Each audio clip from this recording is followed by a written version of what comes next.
महाराष्ट्र में विधानसभा चुनाव होने के कई दिनों बाद सरकार स्थापन हुई। उसके कुछ दिनों बाद कैबिनेट मंत्रियों की शपथ विधि हुई।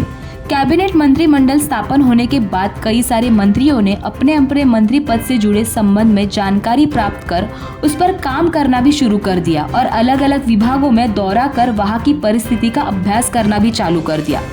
ऐसा ही एक दौरा मीरा भाईंदर में भी किया गया। महाराष्ट्र राज्य के शहरी गृह, महसूल, ग्रामीण विकास और पंचायती राज, खाद्य नागरिक आपूर्ति और उपभोक्ता संरक्षण विभाग और साथ ही खाद्य और औषधि प्रशासन मंत्री योगेश कदम ने मीरा भाईंदर वसई विरार पुलिस आयुक्तालय का 30 जनवरी को सुबह 10:30 बजे दौरा किया। इस दौरे के दौरान महाराष्ट्र राज्य मंत्री योगेश कदम का पुलिस आयुक्त मधुकर पांडे ने गुलदस्ता देकर स्वागत किया।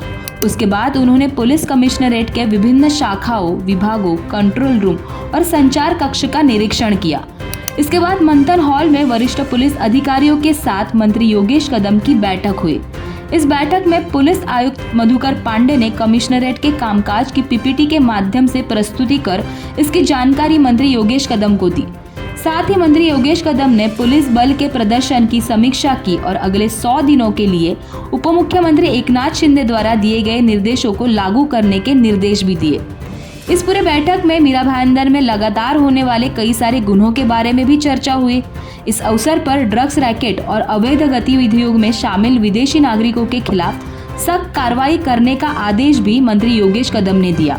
साथ ही पुलिस आयुक्तालय के संबंध में महाराष्ट्र सरकार के पास प्रलंबित प्रस्तावों को मंजूरी दिलाने के लिए आवश्यक प्रयास करने का भी वादा मंत्री योगेश कदम ने किया। इस दौरे के अंत में अतिरिक्त पुलिस आयुक्त ने मंत्री योगेश कदम को धन्यवाद दिया और मंत्री योगेश कदम ने भी सभी अधिकारियों को आगे बढ़ने और अच्छा काम करने की शुभकामनाएं जताई। मंत्री योगेश कदम के मीरा भाईंदर में इस दौरे के बाद और दिए निर्देशों के बाद अब ये देखना अहम होगा कि मीरा भाईंदर में क्राइम कितना कम होता है और इसमें कितना फर्क पड़ता है।